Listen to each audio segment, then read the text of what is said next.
It started with a media report which claimed that an Israeli hacking software is being used to snoop on at least 50,000 individuals the world over. The name of the software is Pegasus.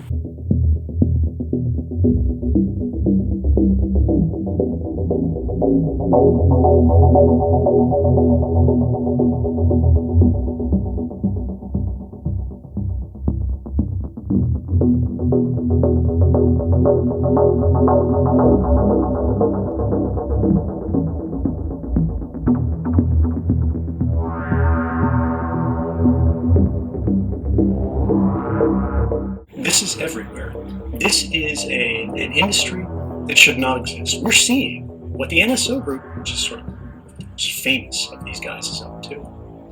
What the Pegasus project has revealed is a sector where their only product are infection vectors, right? They don't, they're not security products. They're not providing any kind of protection, any kind of prophylactic. They don't make vaccines. The only thing they sell is the virus.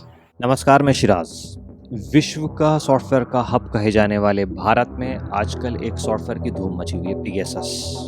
अफसोस कि ये Israeli है। अगर made in India होता तो इतना बवाल मचने के बाद भी लोग खुश हो रहे होते। पेरिस बेस्ड फॉरबिडन स्टोरीज और एमनेस्टी इंटरनेशनल दोनों ने मिलकर 50,000 से ज़्यादा फ़ोन नंबर को ट्रैक किया और बताया कि कैसे ये पेगासस नाम के सॉफ्टवेयर के पेरेंट ऑर्गेनाइजेशन एनएसओ के पास थे और सर्विलांस पर लगे हुए थे। और इस डेटा को इन्होंने विश्व की 17 बड़ी मीडिया हाउसेस से साझा किया, जिनमें वॉशिंगटन पोस्ट, गार्डियन और भारत की दावार शामिल हैं। इस सॉफ्टवेयर की खूबी ये है कि ये ओनर से भी ज़्यादा कंट्रोल कर लेता है एक्सेस करने वाले को। जी हाँ, यानी कि ऐसी कोई भी चीज़ यहाँ नहीं बचेगी जो एक्सेस ना हो पाए। इंडियन एक्सप्रेस के जे मजूमदार लिखते हैं कि इस सॉफ्टवेयर की सबसे बड़ी खूबी ये है कि ये सेल्फ डिस्ट्रक्टिव मैकेनिज्म पे काम करता है। यानी कि अगर 3 क्राइटेरिया में से एक भी क्राइटेरिया यहाँ मिलता है तो ये अपने आप को खुद को नष्ट कर देता है। जैसे कि 60 दिन से भी ज़्यादा अगर ये सॉफ्टवेयर अपने सर्वर से कनेक्ट नहीं होता है तब ये नष्ट हो जाएगा अपने आप। अगर ये सॉफ्टवेयर यूएस की टेरिटरी में एंटर करता है इन्फेक्टेड फ़ोन, तब भी खुद को नष्ट कर लेगा, या उनके नंबर पर ये काम ही नहीं करेगा।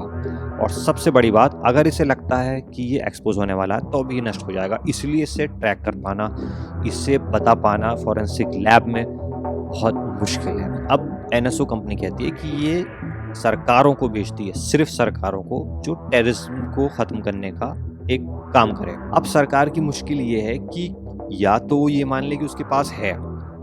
अगर वो मान लेती है उसके पास ये सॉफ्टवेयर है तो उसका मतलब ये हो जाएगा कि उसने civil right activist, opposition parties के मेंबर सबको हैक किया है, जो अब तक की खबरें आ रही हैं मीडिया रिपोर्ट्स के मुताबिक। अगर वो ये नहीं मानती है कि उसने ये ऐसा नहीं किया है तो इसका मतलब ये होता है कि बाहर की विदेशी ताकतों ने इन लोगों के फ़ोन नंबर्स को हैक किया है। उस कंडीशन में भी दिक्कत ये है कि यहाँ नेशनल सिक्योरिटी का इशू आ जाता है।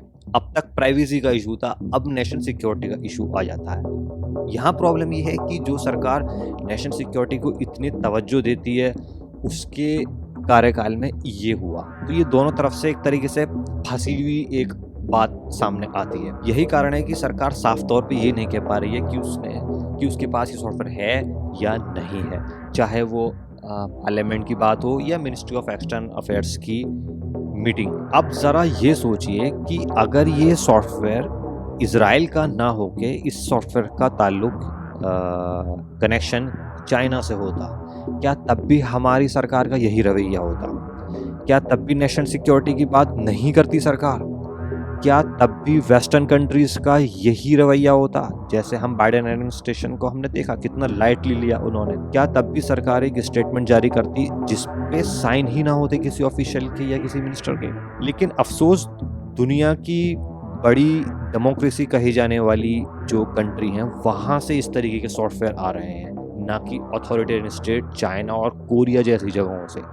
तो ये एक दोहरापन हमें देखने को मिलता है। और इजराइल जैसी कंट्री में तो ये एक तरीके का बिजनेस है जहां 2 दर्जन से ज़्यादा कंपनी कंपटीशन में रहती हैं कि किस तरीके से हैकिंग को बढ़ावा दिया जाए और कैसे इस बिजनेस को और फलाया फूला जाए।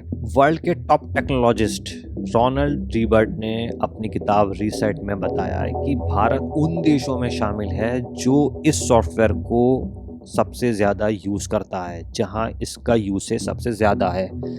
अगर मैं उनके शब्दों में कहूँ, Indian police and security agencies are heavy users and abusers of NSO's spyware. तो ये इनके शब्द हैं। एडवर्ड स्नोडन कहते हैं अधिकतर देश सर्विलांस के लिए होम ग्रोन टेक्नोलॉजीज का यूज़ करते हैं। ऑथोरिटेरियन स्टेट्स और जिन देशों की डेमोक्रेसी का रिकॉर्ड बहुत ख़राब है वो इन सॉफ्टवेयरों का आयात करते हैं। अफसोस हम उस लिस्ट में शामिल हो गए हैं जहां शायद हमें कभी नहीं होना चाहिए था, चाहे वो सऊदी अरेबिया हो, बहरीन हो, कजाकिस्तान हो, रवांडा हो। तो ये एक हमारी डेमोक्रेसी के लिए सही नहीं है अब तक जो आरोप लग रहे हैं। देखिए, सरकार की ये बात सही है कि NSO की लिस्ट में शामिल होना फ़ोन नंबरों का ये नहीं प्रूव करता है कि उनका सर्विलांस हो रहा था, कि वो नंबर सर्विलांस पर थे। ये बात सही है, लेकिन 2019 में टोरंटो की सिटीजन लैब ने ये बात प्रूव कर दी थी कि इन 10 नंबरों का जो उस समय तक थे को सर्विलांस पर रखा गया था। और ऐसा ही कुछ भीमा कोरेगांव केस में भी पाया गया, जिसमें कि एक्यूज्ड को कई एक्यूज्ड के नंबरों में या लैपटॉप में इस पेगासस का होना पाया गया। पार्लियामेंट्री स्टैंडिंग कमेटी को 2 साल पहले ये बताया जा चुका है मिनिस्ट्री ऑफ होम अफेयर्स के अधिकारियों द्वारा और मिनिस्ट्री ऑफ IT के माध्यम से कि 121 लोगों का फ़ोन टैप किया गया है, सर्विलांस पर रखा गया था। इस माध्यम से मतलब इसका सॉफ्टवेयर का यूज़ किया गया है। लेकिन अफसोस ये नहीं बताया गया कि वो 121 लोग कौन थे, क्या उनसे कांटेक्ट किया गया, क्या उनका नतीजा निकला। इसमें एक बड़ा नाम भी शामिल था, कुडानकुलम न्यूक्लियर पावर प्लांट का। अब आप अंदाज़ा लगा सकते हैं इसका ब्रीच कितनी वास्ट है। 20 नवंबर 2019 को दोबारा इस पार्लियामेंट्री स्टैंडिंग कमेटी की मीटिंग होती है, लेकिन बीजेपी के मेंबर इस मीटिंग का विरोध करते हैं और बाद में इसका कंक्लूजन आज तक सामने नहीं आ पाता है। 28 जुलाई को दोबारा इस पार्लियामेंट्री स्टैंडिंग कमेटी की मीटिंग है। अब आपको नज़र रखना पड़ेगा कि कौन क्या विरोध कर रहा है, क्या इसका नतीजा निकला है। यहाँ तर्क दिया गया कि बाहरी ताकतें भारत की छवि धूमिल करना चाहती हैं। देखिए, कैपिटलिज्म का दौर है, पूंजीवाद का दौर है। जिन 2 ऑर्गेनाइजेशन ने इसका लेखा जोखा किया, इसका सर्वे किया, इसको समझा, वो दोनों ही वेस्टर्न बेस्ड हैं। जिन मीडिया हाउसेस से इन्होंने शेयर की ये चीज़ें वो ज़्यादातर वेस्टर्न बेस्ड हैं। तो ये ऑर्गेनाइजेशन क्यों चाहेंगी कि भारत में FDI कम हो, उनके देशों का फ़ायदा कम हो, और वो भी ऐसे समय में जब चीन से देशों का मोह भंग हो रहा है। ये एक कोल्ड वॉर मेंटालिटी है। तो ये कहना यहाँ सही नहीं होगा कि ये विदेशी ताकतों का षड्यंत्र है। कभी आपने गौर किया है कि डेवलप्ड कंट्री, डेवलपिंग कंट्री और लीस्ट डेवलप्ड कंट्री में फंडामेंटल डिफरेंस क्या होता है? उनमें फ़र्क ये है, एक फ़र्क ये है कि वहाँ ट्रस्ट होता है वहाँ के इंस्टीट्यूशंस पर। ये ट्रस्ट ही होता है जो किसी भी देश को समृद्धशाली बनाता है। फॉर एग्जाम्पल, अगर आप सीरिया और अफगानिस्तान की जुडिशरी को देखेंगे तो आप पाएंगे कि वहाँ के लोगों का इन जुडिशरी पे कम ट्रस्ट है। आप भारत की जुडिशरी पे देखेंगे तो ट्रस्ट बहुत ज़्यादा है। और अगर आप डेनमार्क, फिनलैंड, नॉर्वे की जुडिशरी को देखेंगे, नॉर्डिक कंट्रीज़ की, आप पाएंगे कि ट्रस्ट और भी ज़्यादा है। तो ये ट्रस्ट ही होता है जो किसी देश को, उसके इंस्टीट्यूशंस को बेहतर बनाता है, तभी वो देश आगे बढ़ता है। अब हमने इस प्रकरण के माध्यम से पाया कि XCGI पर आरोप लगे, उसका केस को कैसे रफा दफा किया, ये भी मीडिया में काफ़ी उछला। तो इससे उन CGI को जितना फ़र्क पड़ना था, मुझे नहीं पता पड़ा या नहीं पड़ा, लेकिन उस इंस्टीट्यूशन पर बहुत फर्क पड़ा, ये बात लाजमी है। इलेक्शन कमीशन ऑफ इंडिया का भी ऐसा ही कुछ रोल रहा है। भीमा कोरेगांव के केस में सिक्योरिटी एजेंसीज का क्या रवैया रहा है, उसमें पॉलिटिकल इंटरफेरेंस कितना रहा है, तो ये भी एक इंस्टीट्यूशंस है जिस पे ट्रस्ट डेफिसिट हुआ है। और सीबीआई को तो हम जानते ही हैं कि किस तरीके से कितना पॉलिटिसाइजेशन हो रहा है। तो ये इंस्टीट्यूशंस पर जो एक ट्रस्ट डेफिसिट हो रहा है वो बेहद ख़तरनाक है देश के लिए, डेमोक्रेसी के लिए, क्योंकि ट्रस्ट ही है जो किसी डेमोक्रेसी को बेहतर बनाता है। क्यों ये इलीगल है?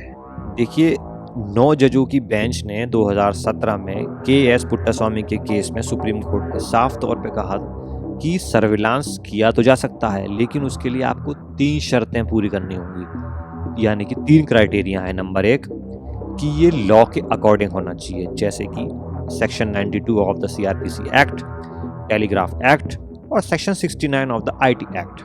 अगर ये इसके अकॉर्डिंग नहीं है तब ये इलीगल है। जब ज़रूरी हो, यानी कि जब कोई अल्टरनेटिव आपके पास ना हो, तब आप सर्विलांस पे इसे रख सकते हैं। लेजिटिमेट स्टेट इंटरेस्ट, यानी कि नेशनल सिक्योरिटी का अगर कोई इशू है तब आप इसे कर सकते हैं। और इस प्रकरण में जो अब तक हमारे पास खबरें हैं कि इन तीनों में से एक भी क्राइटेरिया पे ये इशू मेल नहीं खा रहा है। अब ये भी कहा जा रहा है कि ये भारत का वाटरगेट मोमेंट हो सकता है, जिसमें यूएस के प्रेसिडेंट निक्सन को इस्तीफा देना पड़ गया था। ये तो आने वाला समय ही बताएगा क्या हो सकता है, क्या नहीं हो सकता है। और जे मजूमदार के वो 3 क्राइटेरिया भी आपको याद होंगे कि कैसे नहीं पकड़ा जाना इस सॉफ्टवेयर का भी इसकी खूबी है। तो ये शायद ही है कि ये निकलता है इसका कोई कंक्लूजन या नहीं। वैसे भी आप कुछ ज़्यादा कुछ कर नहीं सकते हैं। अगर आपके फ़ोन में ये है भी तो वैक्सीन लगवाइए, मास्क पहनिए, ज़रूरी हो तो बाहर निकलिए। इश्यूज़ पर नज़र बनाए रखिए और चीज़ों को समझते रहिए। जय हिंद।